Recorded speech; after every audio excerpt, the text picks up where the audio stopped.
Bem-vindo, bem-vinda ao canal do Padre Rafael Cerqueira Fornazia no YouTube. Gostaria de convidar você a se inscrever nesse nosso canal, a também curtir a nossa página lá no Facebook e também nos seguir, se você desejar, no nosso Twitter. Eu trago hoje para nós uma pequena dica. Nós ouvimos falar muitas vezes do catecismo da Igreja Católica, né?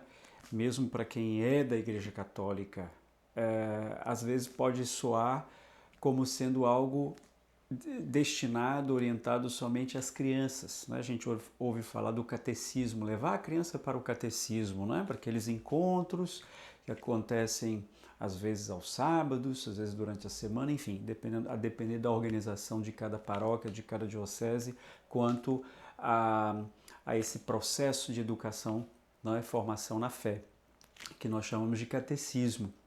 Porém, o catecismo da Igreja Católica, para quem é católico e para quem não é também, não é? Sejam muito bem-vindos também ao nosso canal, muita gente que é evangélico ou de outras religiões e que passam por aqui para nos ouvir. O catecismo da Igreja Católica contém todo o ensinamento da fé católica, não é? Nós temos aqui no Brasil essa edição amarelinha muito comum, muito conhecida. Aqui eu tenho formato pequeno, formato de bolso, né, como a gente chama, mas tem um formato também maior e há outras edições também. Então, brevemente, eu queria lhes dizer como é que o catecismo se divide e como é que a reflexão sobre a fé, né, e a fé refletida se encontram na igreja, no seio da Igreja Católica, né?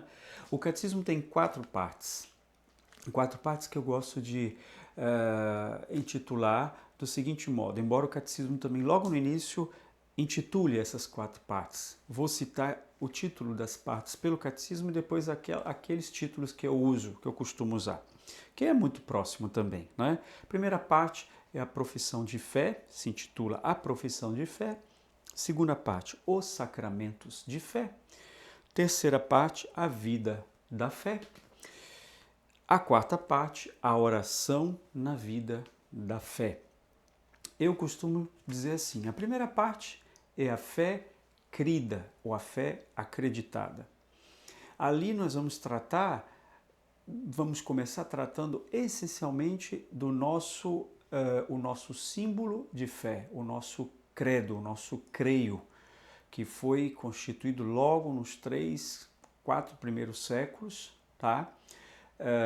E que marca o conteúdo da fé católica, aquilo que nós acreditamos. Eu creio em quê? Creio em Deus Pai, Todo-Poderoso, Criador do céu e da terra. Então, cada artigozinho desse, creio em Deus Pai, não é? O creio, já para dizer que a palavra creio já é refletida pelo catecismo. Aliás, no início do catecismo tem toda uma reflexão sobre a relação entre fé e razão. A base também da doutrina católica, que ela tem uma base tripartite, né, um tripé, ou seja, são as escrituras. Então o catecismo fala também ao início como nós devemos nos relacionamos com as escrituras para o entendimento da nossa fé, para o conteúdo, para assimilarmos aquilo que é o conteúdo da nossa fé, não é? Para entendermos e aprofundarmos e vivermos o conteúdo da fé. Não é? Então, as escrituras, a tradição da igreja, que é a prática, a vida da igreja, e o magistério da igreja oficial, ou seja, aquele poder dado por Jesus Cristo para, de fato, orientar, ensinar de forma segura, um magistério que está globalmente nas mãos, né, dos nossos pastores, mas do qual também participa todo o povo, porque a igreja não se resume somente aos pastores, à hierarquia. A igreja é todo o corpo de Cristo, portanto também dos batizados, que participam também, de um certo modo, ao seu modo, também desse magistério seguro no que concerne ao que nós acreditamos. Então essas três relações, né, do magistério, da tradição e das escrituras, e a relação também entre fé e razão é colocada logo no início. Então, primeiro, a primeira parte, fé crida ou fé acreditada. Segunda parte, então, toda essa primeira parte, comentário aprofundamento do nosso creio de cada tópico, não é? Jesus, Verbo de Deus, se encarnou por nós no seio da Virgem Maria. Vamos tentar entender o que é isso, o que significa que o Verbo de Deus se encarnou, etc. e tal, né? Até chegar lá no final também, creio na ressurreição da carne. O que é ressurreição da carne? Creio na vida eterna. Amém. Enfim, todos esses tópicos, aqui citei alguns, são ali tratados e aprofundados. Segunda parte, a fé, eu costumo chamar a fé celebrada. Então vamos tratar da liturgia da igreja, das celebrações, mas essa liturgia, sobretudo, em torno à vivência daquilo que nós chamamos os sacramentos, 7 sacramentos da Igreja Católica, que são sinais sagrados, através dos quais e por meio dos quais Cristo continua agindo na sua igreja para a nossa salvação, para o bem da igreja e para o bem de toda a humanidade também. Obviamente, a igreja também como sinal de salvação, sinal sagrado para a humanidade. Então, nessa segunda parte, nós aprofundamos também todas essas temáticas dos sacramentos, né? Batismo, confirmação, né? Confissão, Eucaristia, né? Unção dos enfermos, enfim, todos os 7 sacramentos. Terceira parte, que é uma parte que trabalho bastante, né? Eu a chamo de a fé vivida.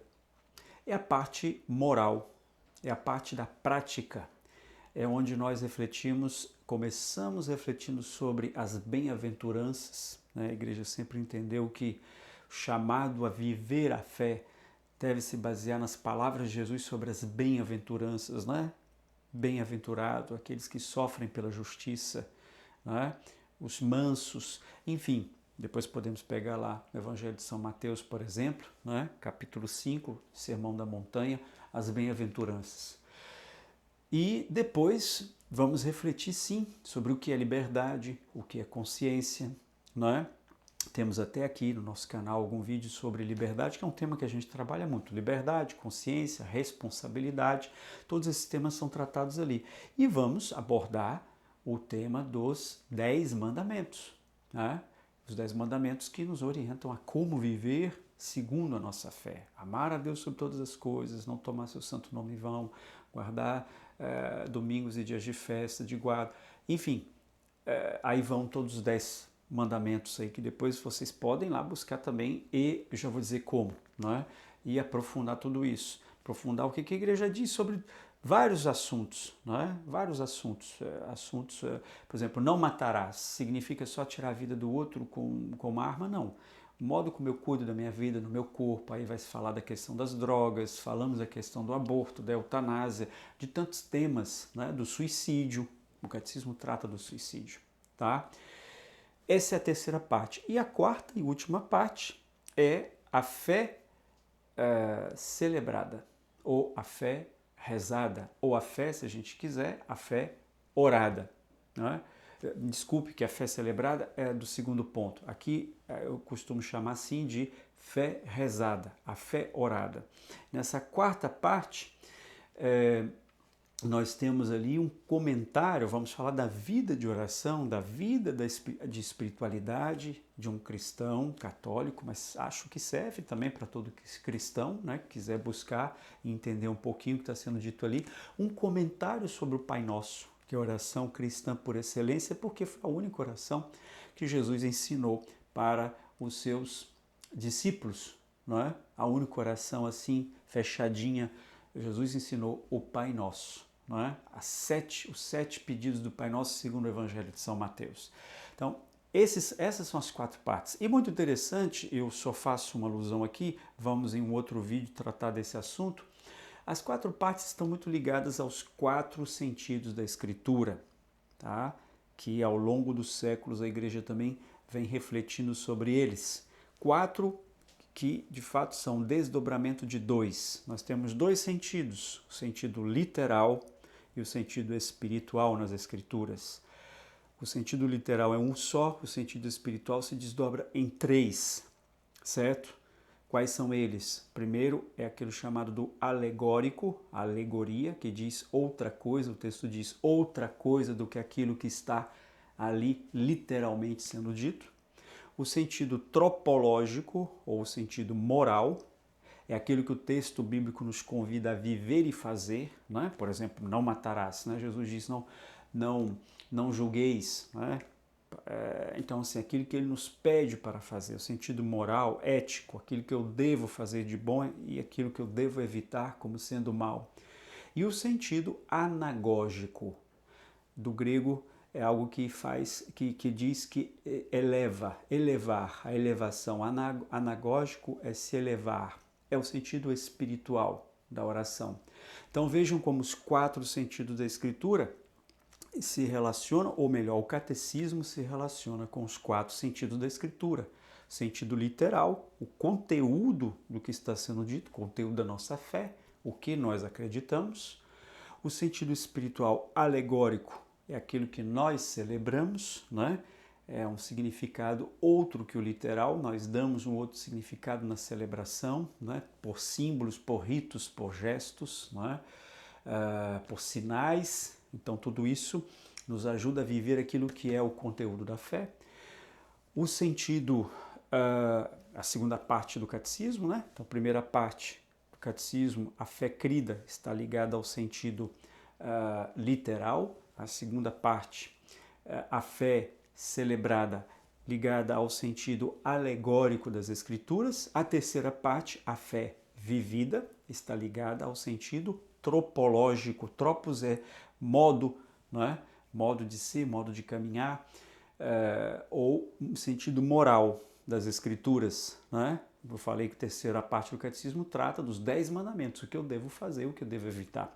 E a quarta parte, o sentido anagógico das Escrituras, está ligado ao catecismo, a quarta parte do catecismo está ligada a esse sentido, que é a oração, que é aquilo que nos eleva, que nos coloca para diante.